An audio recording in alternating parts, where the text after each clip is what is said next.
What is up, YouTube? It is Doc, your Docky Style Gaming, and I am back at it again with another GodFall video for you all today.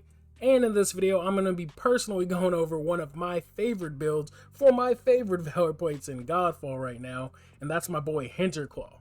So without wasting any more of y'all's time, let's actually hop straight into this video. Now, if you've been on the channel since day one, you know Hinterclaw was my main since day one. Now, I'm going to be going over one of my personal builds for Hinterclaw that has pretty much soloed just about every type of game mode in game, whether it's Ascended Towers or Trials 30, or just running some of the higher tier Lightbringer runs, or any Dreamstone, to be honest. But there are some things that you will be able to interchange and some things to this build that honestly aren't even 100%, but considering I'm still farming specific roles, there will be some ways and some items that you can kind of mix and match and still make it your own if this isn't the exact build you're going for. But I'll go over everything, the gear, the augments, and the skill points, so you can see how to spec everything properly and make this build if you want to copy it and test it out for yourself. So let's actually hop straight into my build and go over each one of these items. So moving on to the build, let's start with the weapons first. My primary being my longsword, the Draskull's Legacy, and the secondary being the Maul of the Obsidian Pact Warhammer.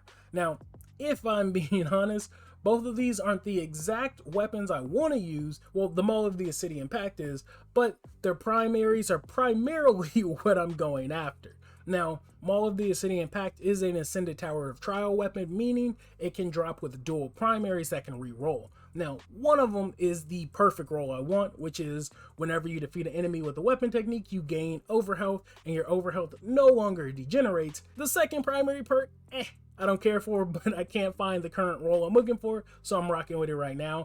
And similar to the Draskull's Legacy. Now, Draskull's Legacy does have the exact primary I want, but there is an Ascended Towers of Trial sword that has dual primaries as well that can give you the same perk as the Draskull's Legacy. Again, I've been grinding for that sort of dominance with the right roll I want with physical DPS, and I have yet to find it. So for now, these are the two primaries I'm using. Now, the primary for the Draskull's Legacy says you gain Blessing of Luck whenever you hit an enemy with the Northern Technique, and you gain Blessing of Infusion whenever you hit an enemy with the Southern Technique. Now, Blessing of Luck increases your crit chance, which is super nice, and Blessing of Infusion increases your ailment damage as well, or ailment chance, I should say. So I'll get into a bit more why those are more important when we start covering the rest of the build, but those are the two in particular primaries with the legendary sword and Warhammer that I am going for with this build, because they kind of make up the rest of the build. So next, let's go over to the amulet that I'm using, and it is a blue amulet, but it's called the Mark of the Duelist. I increased it to legendary, but it restores your health whenever you perform a crit hit. Now, Hinterclaw is all about his crit, so it's best to be working on a crit build in particular. Now, again, this one is more focused on not dying like ever, but not dying while having massive crit and unlimited weapon technique. So you'll see some of my secondary stats have either weapon technique damage or weapon technique charge speed. But the primary stat on the Mark of Duelist is to make sure you're constantly gaining health whenever you perform a crit hit. And with this build, almost every hit you perform is going to be a crit hit, meaning every time you swing your weapon, you're going to be healing yourself. Now, next, I feel like everybody should know about this one, but it's the Lion's Talisman. Again, some of the stats aren't the best that I'm looking for, but it gets the job done. Now, whenever you perform a critical hit, you gain 10% weapon technique charge speed and 50% weapon technique charge speed for 10 seconds, or weapon technique charge is what I meant to say, and charge speed for 10 seconds. And again, this just feeds into having unlimited weapon techniques, primarily with your longsword, but you can spam your hammers just as much. So this one is going to keep you spamming away, and when we look at some of the other abilities in here, you'll find out why you want to keep using your weapon techniques. So part of it is this: whenever you defeat an enemy with your weapon technique, you gain overhealth that no longer degenerates, and if you can constantly spam your weapon technique, that means you're constantly, or killing enemies with your weapon technique, you're constantly gaining overhealth. And then we'll move on to some of the other stuff that I'll break down too, but those are pretty important to just spam the hell out of your weapon technique. So next we got the Dusklore Signet for one of the rings. You expose the enemy's weak point whenever you inflict an element, and guess what? Your weapon techniques inflict element. So every time you pop a weapon technique, you're exposing weak points and you are dealing even more damage. So this is just a nice backup ring to have, because again, you're pretty much always going to be inflicting an element, so you might as well get that bonus weak point damage. Now this next ring is ideal in my opinion, and that is the Eye of the Dragon. Whenever you defeat an enemy or an element inflicted enemy, you gain overhealth, and your overhealth retention is like plus almost 200% with this specific ring. And weapon techniques can inflict elements. So again, you have your weapon techniques, you have your weapon techniques that can inflict elements, you have your weapon techniques that can also increase your overhealth, and this one does the same thing whenever you defeat an enemy with a weapon technique. Pretty much you're going to be gaining max overhealth while you're constantly fighting, on top of critting with the Mark of the Duelist amulet and constantly healing yourself. So you should consistently have max health and max overhealth when you're fighting, and of course I'll be showing you gameplay of that a little later. Now these next two are pretty much what I feel like everybody has on their build, and that's Archon's Tear, which is plus crit chance and plus crit damage whenever you pop it. And then of course the secondary stats are kind of random, so hope for the best when you're farming this one. And then next you have Mesa's Banderole, which is pretty much crit and crit chance, crit damage, and then of course all the secondaries are crit, and weapon technique damage. So again, that's primarily the focus of this build, but again, I'll let you see it in action so you can kind of see what I'm doing and how it goes. But next, let's move into the augments so we can see what all I'm using and how it benefits this build as well. So we got Carnage, which is plus 5 crit hit damage for every 20 adjacent might. Now, because this is Hinterclaw, you can pop this one in the middle, and since every augment around this one is adjacent, any augment that has might will be fed right into this one. So almost every single one of my other augments have bonus might on it. This has plus 81, that has plus 119, plus 86, plus 81. These two don't, but you get what I'm going for. So that's why having this in the middle and having it feed off of all the other augments is beneficial as well. So Carnage to me is essential with this build, just so you're constantly getting that extra crit hit damage, and then again, while you're consistently critting, you're dealing more damage, you're healing yourself, and you can pop your weapon technique even more and just spam that over and over, whether it's constantly hitting elements and just so much more.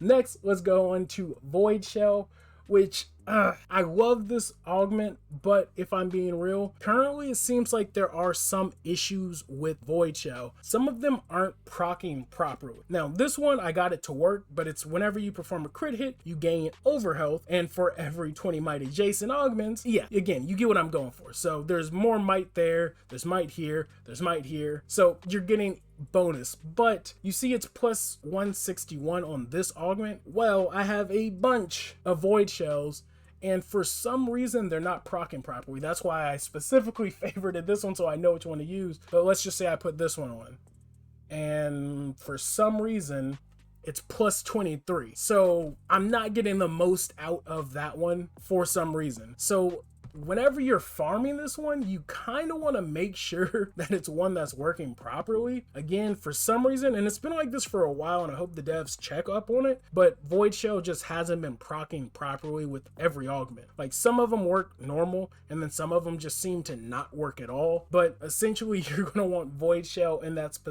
this specific position to feed off of those other might augments as well. So keep it there in that position, because not only do augments matter, but they also matter at where they're placed on your build. So Void Shell and Carnage for sure are your two 30 drain augments that I'd recommend. The next are pretty much low level ones, your level 5 ones, but they're also still beneficial. So you have your plus additional damage for each element on the enemy. Again, just about everything you proc, whether it be a crit or weapon technique, will proc element, so the additional damage helps as well. And then secondaries are physical and might, because most of my build is physical or bleed. And then we have restore health whenever you place a banner, so additional health is always nice. This one is gain over health whenever you use a life stone. Again, whenever you're using any of your abilities with those weapons or with your main gear build, you're going to retain that over health, so it'll never be drained anyway, so any additional over health is always nice. Paradise, weapon technique charge speed for 10 seconds whenever you perform from a critical hit. Well, again, your crit is super high, so you're always going to be charging your weapon techniques, and the secondaries on this are additional damage, of course. But again, another really nice augment to have for this build in particular, because you want to be able to spam those abilities back and forth. Your northern and southern technique, northern, southern technique, and then even some takedowns, but I'll get into that when we hop into the skill tree. And then lastly, we have Twilight Boon, which is plus weapon technique damage if at least 2 of the augments adjacent are red, which in this case there are. You have your Paradise and you have your Carnage, since technically those are adjacent to it as well. But this is pretty much my main augment tree, just so you can see what I'm rocking with. And then like I said, Carnage in the middle is essential so that it can feed off every surrounding augment. So next, let's move into the skills, which I'm not going to go over too much. You can pretty much just look at it and see what each point is put into, but I'll go over the essential ones for me. So first and foremost, of course, is weapon technique. So I maxed out my weapon technique because I'm constantly using it. Crit chance, crit hit damage, elements, you know, the standards are pretty much what you want to go for. Additional might, additional rampage, so it's always ramped up. But for me, one of the essential ones that I don't see a lot of people using, which you definitely should, is maxing out your takedown. Now, when you get to level 5 on your takedown, you unlock a special ability that whenever you kill an enemy with a weapon technique, you're able to essentially perform a takedown to any enemy on the map. It's a spectral takedown, and all you have to do is hold R2 and aim at anyone on the map and then press R3 to kill them. And again, you'll see that in the gameplay, but every time I kill somebody with a weapon technique, I can just press R3 right after and then zoom across the map and take them down instantly. And then by the time I take them down, my weapon technique's already back, and then hit with another weapon technique, spam with the takedown, weapon technique, takedown, weapon technique, takedown. And because I'm constantly hitting enemies, I'm still constantly staying alive. My overhealth is maxed out and my normal health is maxing out as well. And whenever your overhealth starts to drain, just switch to your hammers, pop it real quick, and then boom, your overhealth retention, because whenever you kill anybody with a weapon technique, it'll keep it from draining. So again, it's super simple, super easy, and like I said, you just won't die with this build. I've ran multiple times just around messing around with it today, messing around with it yesterday on Ascended Towers of Trials, just seeing how high I could go with boons, without boons, and you just can't. As long as you're using your longsword and hitting an enemy, you're not gonna die. So that's pretty much the build.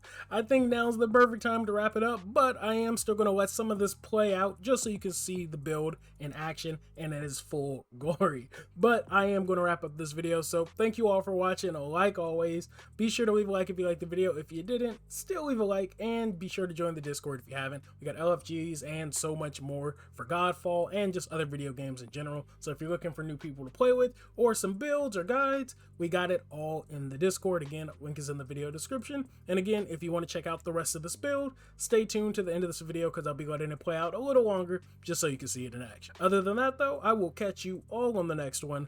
Thanks for watching. Thanks for the love. Thanks for the subs. Peace.